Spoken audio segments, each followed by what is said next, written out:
네, 8월 11일 새벽 기도회를 시작하겠습니다. 우리 다 함께 찬송가 491장 저 높은 곳을 향하여 3절까지 부르시겠습니다. 저 높은 곳을 향하여 날마다 나아갑니다. 내 뜻과 정성 모아서 날마다 기도합니다. 내 주여 내 맘 붙드사 그곳에 있게 하소서. 그곳은 빛과 사랑이 언제나 넘치옵니다. 괴로움과 죄가 있는 곳 나 비록 여기 살아도 빛나고 높은 저곳을 날마다 바라봅니다. 내 주여 내 맘 붙드사 그곳에 있게 하소서. 그곳은 빛과 사랑이 언제나 넘치옵니다. 심의 안개 거치고 근심의 구름 없는 곳 기쁘고 참된 평화가 거기만 있사옵니다. 내 주여 내 맘 붙드사 그곳에 있게 하소서. 그곳은 빛과 사랑이 언제나 넘치옵니다.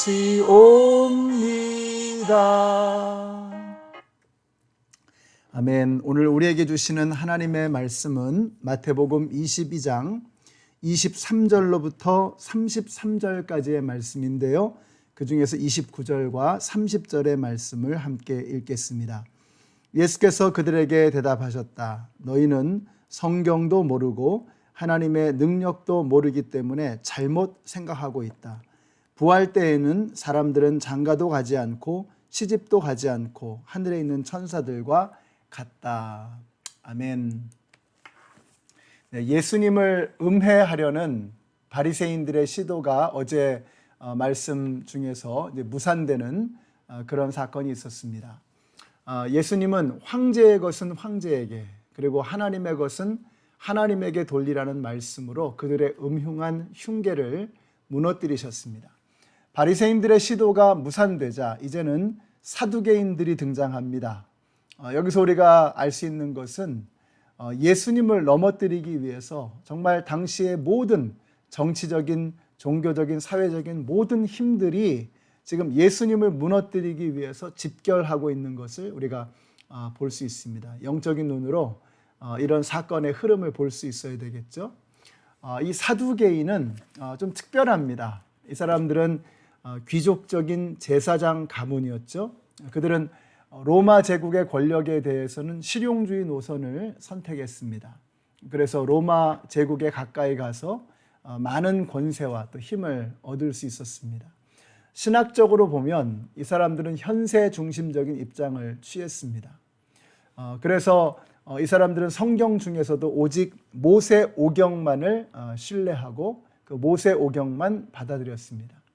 그들은 이 영혼이 몸과 함께 죽는다고 생각을 했어요. 그래서 부활도 없고 영적인 존재도 없고 천사도 그들은 믿지 않았습니다. 그러니까 사후 세계에 관해서는 항상 이 바리새인들과 논쟁을 할 수밖에 없었던 그런 앙숙 관계였던 것이죠.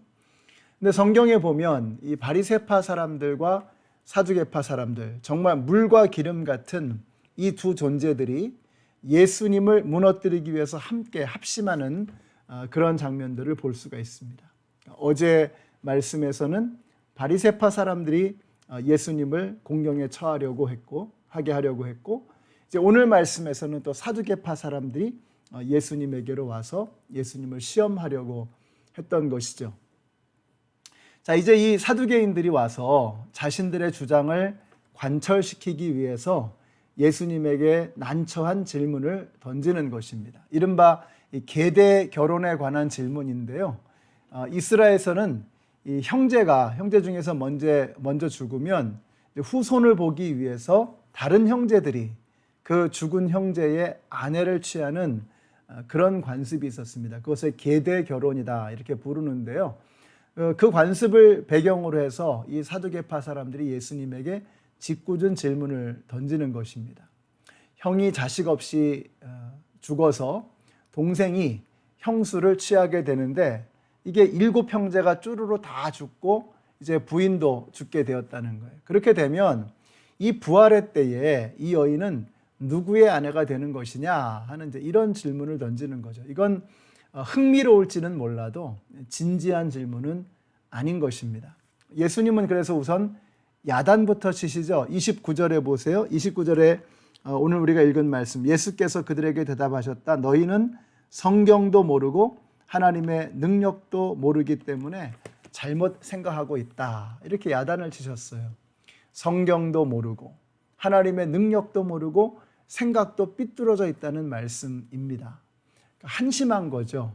이스라엘의 최대 종교 지도자라고 하는 사람들이 이 성경을 모르고 하나님도 모르고 생각마저 삐뚤어져 있다는 것입니다. 희망이 없는 거죠.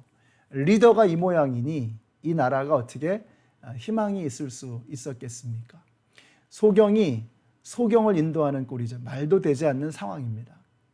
여기서 우리가 이 교회의 리더십이 어떠해야 하느냐 하는 것을 생각하게 합니다. 앞으로 세워지게 될 우리 연합장로교회의 영적인 리더들은 어떠한 사람들이 되어야 할까? 성경을 깊이 묵상하시고 하나님의 말씀을 깨닫고 생각이 올바르게 세워져 있는 사람, 이런 사람들이 우리 교회의 리더십이 되어야 합니다. 그런 사람들이 교회의 리더십이 될 때 우리 연합장로교회가 올바르게 세워지게 되고 하나님의 뜻을 따라 순종하는 그런 멋있는 교회가 될 수 있는 것입니다. 우리 믿음의 선배님들께서 그렇게 그동안 정말 하나님을 사랑하고 주님의 몸된 교회를 뜨겁게 사랑하는 헌신으로 교회를 세워나가신 것처럼 이제 앞으로 이 교회를 이끌고 나갈 리더십들이 그러해야 한다는 것입니다. 하나님의 말씀을 열심히 묵상함으로 그 안에 담겨있는 하나님의 마음을 알고 우리의 삐뚤어진 생각, 어그러진 생각을 하나님의 말씀에 비추어 올바르게 세우게 될 때 리더들이 교회의 희망이 되는 그런 리더십을 발휘할 수가 있게 되는 것입니다. 우리 연합장로교회에서 앞으로 세워지게 되는 리더들은 그러한 리더들이 될 수 있도록 여러분이 함께 기도해 주시고 또 여러분 자신이 그러한 사람들이 될 수 있게 되시기를 바랍니다. 오늘 새벽 기도회를 통해서 함께 예배드리시는 여러분들은 어딘가에서는 리더십을 발휘해야 하는 그런 분들이시죠. 가정에서 엄마로서 아빠로서 또 직장에서도 그렇고 사람들과의 만남 속에서 교회 안에서도 여러분은 리더십을 발휘해야 될 분들입니다. 그 어떻게 해야 되느냐? 하나님의 말씀을 바로 알아야죠. 그래야 그리스도인으로 손색 없이 살아갈 수 있는 것입니다. 하나님의 말씀을 바로 알 때 하나님을 알게 되고 하나님의 마음을 알게 되고 우리의 어그러진 마음, 삐뚤어진 마음이 올바로 세워지게 되는 것입니다. 오늘 우리가 하나님의 말씀과 함께 하루를 시작한다는 것이 이렇게 소중한 일입니다. 오늘 말씀을 통해서 우리가 하나님을 더 많이 알고 하나님의 마음을 더 깊이 깨닫고 우리의 삐뚤어진 마음이 바로 세워지는 그런 은혜가 있게 되시기를 예수님의 이름으로 축원합니다. 저는 우리 성도님들이 이 부활의 그날에 정말 그 부활에 대한 소망, 부활에 대한 꿈이 있게 되시기를 바라요. 오늘 예수님께서 부활에 대해서 말씀하시는데 부활의 때는 어떻게 되느냐? 30절에 이렇게 말씀하셨죠. 부활 때에는 사람들은 장가도 가지 않고 시집도 가지 않고 하늘에 있는 천사들과 같다. 이게 무슨 말이냐? 부활의 때에는 우리가 이제 더 이상 땅의 법칙에 지배받지 않는다는 것입니다.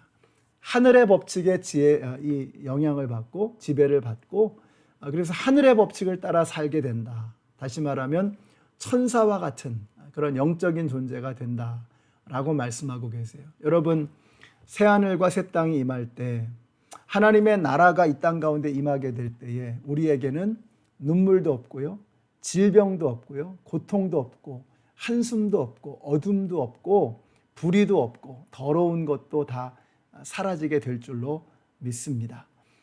우리가 이런 부활에 대한 소망이 있어야 돼요. 그 부활의 때 주님이 다시 오실 그날에 대한 뜨거운 소망이 있게 되시기를 바라요. 우리가 이 땅을 살아가는 것이 정말 힘들고 어려운 일들의 연속입니다. 우리 연합장로교회 성도님들이 이 세상의 삶이 고달프고 힘들지라도 부활의 그날에 우리가 주님을 만날 그것을 소망하면서 오늘 하루의 삶을 우리가 정말 보람 있고 의미 있게 가치 있게 주님 배울 그날에 주님 앞에 부끄럽지 않도록 성실하고 신실하게 살아가시는 우리 성도님들이 되시기를 바랍니다. 하나님은 죽은 자의 하나님이 아니라 산 자의 하나님이라고 예수님이 이 사두개파 사람들에게 말씀하십니다. 이 말은 사람이 죽는 것으로 끝나지 않는다는 뜻입니다. 아브라함의 하나님, 이삭의 하나님, 야곱의 하나님. 자, 여러분, 아브라함과 이삭과 야곱은 다 죽었습니다. 그러나 그들의 하나님은 죽은 자의 하나님, 우리 하나님은 죽은 자의 하나님이 아니라 산 자의 하나님이라고 하셨어요. 그 말은 뭐죠? 아브라함도 이삭도 야곱도 죽은 것으로 끝나지 않고 지금 살아있다는 것입니다. 우리의 삶은 죽음으로 끝나는 것이 아니라는 거예요. 죽음은 끝이 아닙니다. 죽음은 더 큰 세계, 더 위대한 세계, 더 실질적인 실체에 가까운 더 본질적인 그러한 세계로 들어가는 관문이라고 하는 것이죠. 더 위대한 찬란한 세상을 향한 출입구라고 하는 것입니다. 여러분, 오늘 이 말씀을 기억하십시오. 하나님은 죽은 자의 하나님이 아니시고 산 자의 하나님이시다. 하나님을 믿고 이 땅을 떠나간 모든 죽은 자라고 부른 그 사람들은 죽은 것으로 끝나 있는 게 아니라는 거예요. 지금 살아있다는 것입니다. 그들의 하나님은 산 자의 하나님이시다. 그들은 영원 가운데 지금 살고 있다라고 하는 것입니다. 죽음이 끝이라면 참 쉽지요.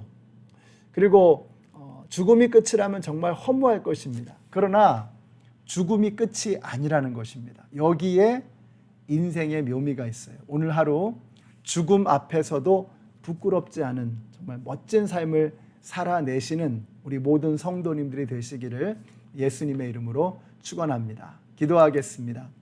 하나님, 감사합니다. 오늘 저희들이 이 부활의 말씀을 통해서 정말 우리가 꿈꾸고 소망하는 그 부활의 날이 얼마나 감격스러운 날인가 하는 것을 저희들의 마음에 새겨보았습니다. 이 부활을 꿈꾸면서 오늘 우리에게 닥쳐나는 어떠한 문제, 어떠한 어려움도 담대하게 당당하게 승리하며 이겨내는 우리 모두가 되게 하여 주시옵소서. 예수님의 이름으로 기도드렸습니다. 아멘. 오늘 저와 여러분의 하루의 삶이 죽음 앞에서 다시 오실 예수님 앞에서 부끄럽지 않은 그런 멋진 삶이 되시기를 우리 예수님의 이름으로 축원합니다.